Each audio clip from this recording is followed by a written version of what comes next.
Hello food lovers, welcome to our channel. నేను మీ రాణి Eramsetti. Friends, daily మనకి దోశలు ఇడ్లీ తింటుంటే బోర్ కొడుతూ ఉంటుంది కదా. మనకే కాదు పిల్లలకి కూడా మారం చేస్తూ ఉంటారు. డైలీ ఇడ్లీ అయినా అంటూ ఉంటారు కదా. అలాంటప్పుడు ఇలా కప్పు బియ్యం పిండితో చాలా టేస్టీగా చిన్న పునుకులు అనేవి చేసి పెట్టండి. సగ్గు బియ్యం చల్ల పునుకులు అండి, చాలా టేస్టీగా ఉంటాయి. మీరు వీడియోని మధ్య మధ్యలో స్కిప్ చేయకుండా ఫస్ట్ నుంచి లాస్ట్ వరకు చూడండి. ప్రాసెస్ అంతా డిఫరెంట్గా ఉంటుందండి. నేను చూపించబోయే విధంగా మీరు పునుకులను వేశారంటే చాలా టేస్టీగా క్రిస్పీగా వస్తాయి, లోపల గుల్లగుల్లగా చాలా సాఫ్ట్గా వస్తాయండి. ఇంకా ప్రాసెస్లోకి వెళ్ళిపోదాం. ఒక కప్పు నిండా బియ్యం పిండి తీసుకుని పక్కన పెట్టుకోండి. ఒక మిక్సింగ్ బౌల్లోకి ఒక కప్పు పెరుగు తీసుకుని వేసుకోండి. పుల్లటి పెరుగైనా పర్లేదు, ఫ్రెష్ పెరుగైనా పర్లేదండి. ఇలా వేసిన తర్వాత విస్కర్తో పెరుగుని బాగా కలుపుకోండి. ఇప్పుడు ఒక టేబుల్ స్పూన్ ఆయిల్ వేసుకోండి. పావు టేబుల్ స్పూన్ పసుపు కూడా వేసుకోండి. కొంచెంగా సాల్ట్ వేసుకోండి.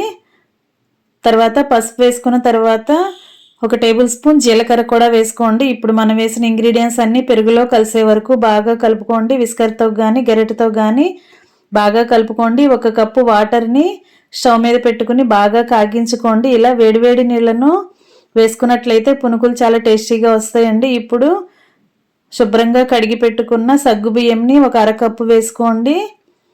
ఇలా వేడి నీళ్ళలో మనం సగ్గు బియ్యం కానీ బియ్యం పిండి కానీ కలిపినట్లయితే పునుకులు అనేవి చాలా సాఫ్ట్గా వస్తాయండి. లోపల పిండి పిండిగా లేకుండా చక్కగా ఉడుకుతాయి. వాటర్లో మొత్తం కలిసిన తర్వాత మనం కొలుచుకొని పక్కన పెట్టుకున్న కప్పు బియ్యం పిండి కూడా అలా వేసేసుకోండి.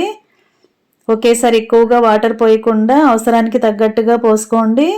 ఇలా వేడి నీళ్ళను పక్కన పెట్టుకుని పిండి కలుస్తున్నంతసేపు కొంచెం కొంచెంగా పోసుకుంటూ కలుపుకోండి. పిండిని దోశల పిండిలా కాకుండా గట్టిగా పునుకుల పిండిలా రెడీ చేసి పెట్టుకోండి. ఇప్పుడు ఒక పావు టేబుల్ స్పూన్ వంట సోడా వేసుకోండి.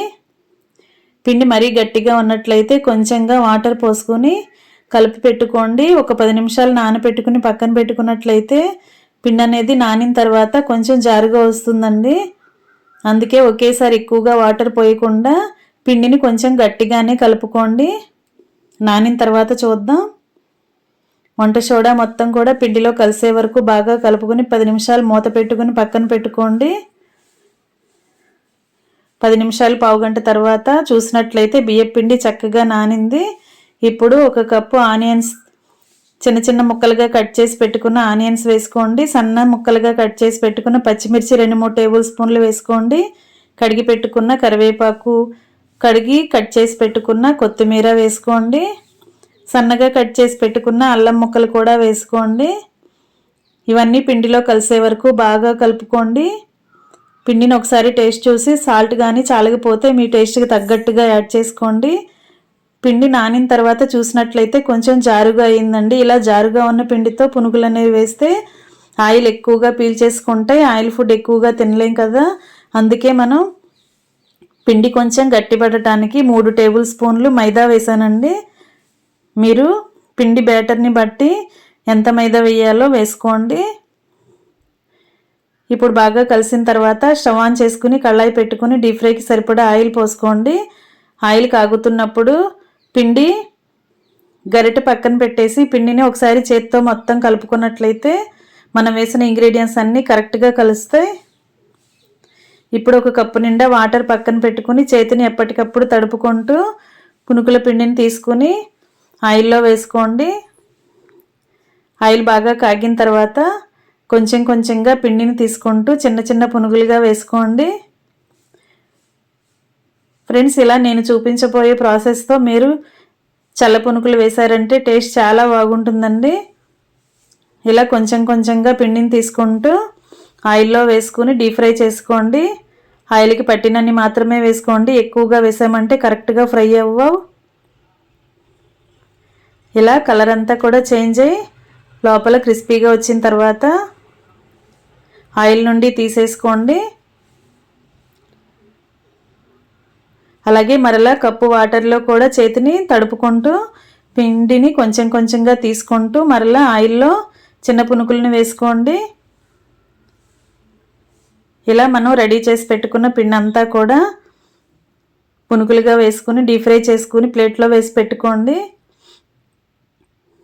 ఇప్పుడు చట్నీ చూద్దాం. వంకాయ పచ్చడి అండి ఇది. ఎప్పుడు కొబ్బరి చట్నీ పల్లీ చట్నీ తింటూ ఉంటాం కదా, ఈసారి వంకాయ చట్నీని చేసి చూడండి. టిఫిన్స్లోకి చాలా బాగుంటుంది. వంకాయలని తీసుకుని రౌండ్ ముక్కలుగా కట్ చేసుకుని ఒక గిన్నెలో వేసుకోండి. సాల్ట్ వాటర్లో వేసుకున్నామంటే ముక్కలు అనేవి నల్లబడకుండా ఉంటాయి. ఇప్పుడు మీ ఘాటుకి తగ్గట్టుగా ఎండుమిర్చి తీసుకోండి. 1 టేబుల్ స్పూన్ ధనియాలు తీసుకోండి. 1/2 టేబుల్ స్పూన్ జీలకర్ర తీసుకోండి. వీటిని స్టవ్ ఆన్ చేసుకుని కళాయి పెట్టుకుని ఆయిల్ వేసుకుని ఎండుమిర్చిని అలాగే ధనియాలని జీలకర్రని బాగా ఫ్రై చేసుకోండి. ఫ్లేమ్ సిమ్లో పెట్టుకున్నట్లయితే మిర్చి కానీ ధనియాలు కానీ జీలకర్ర కానీ మాడకుండా చక్కగా ఫ్రై అవుతాయండి. ఇలా బాగా ఫ్రై అయిన తర్వాత అవన్నీ కూడా గిన్నెలోకి తీసి పెట్టుకోండి. ఇప్పుడు కట్ చేసి ఉప్పు నీళ్ళలో వేసుకున్న వంకాయ ముక్కల్ని శుభ్రంగా కడుక్కుని అలా ఆయిల్లో వేసుకోండి. 1 టేబుల్ స్పూన్ సాల్ట్ వేసుకుని మూత పెట్టుకుని మగ్గించామంటే వంకాయ ముక్కలు అనేవి చాలా ఈజీగా ఫాస్ట్గా మగ్గిపోతాయండి. మగ్గిన తర్వాత స్టవ్ ఆఫ్ చేసేసుకోండి. ఇప్పుడు ముందుగా ఫ్రై చేసి పెట్టుకున్న ఎండుమిర్చిని ధనియాలు జీలకర్రని మిక్సీ జార్లో వేసుకోండి. ఇప్పుడు కొంచెంగా సాల్ట్ వేసుకోండి. గల్లు ఉప్పు వేసానండి. గల్లు ఉప్పు వేసినట్లయితే ఎండుమిర్చి అనేవి చాలా ఈజీగా మెత్తగా గ్రైండ్ అయిపోతాయి. ఇప్పుడు కొంచెంగా చింతపండు వేసుకోండి. 2-3 రెబ్బలు చింతపండు వేసుకుని ఒక వెల్లుల్లి రెబ్బ కూడా వేసుకోండి. ఇప్పుడు మూత పెట్టుకుని మెత్తగా గ్రైండ్ చేసుకోండి.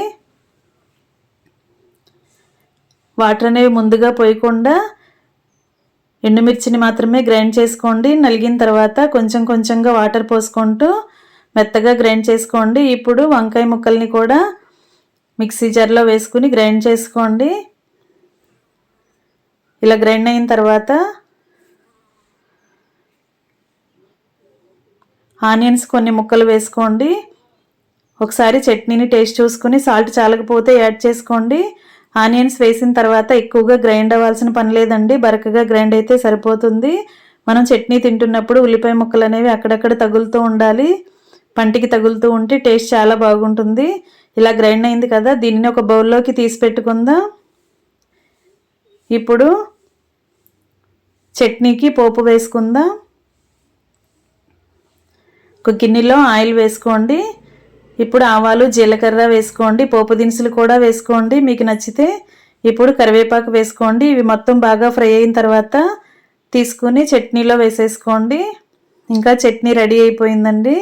ఈ చట్నీ ఇడ్లీకి దోశలకి గారెలకి కానీ చిన్న పునుకులకి కానీ చాలా చాలా బాగుంటుంది. అంతేకాకుండా రైస్లోకి ఇంకా బాగుంటుందండి.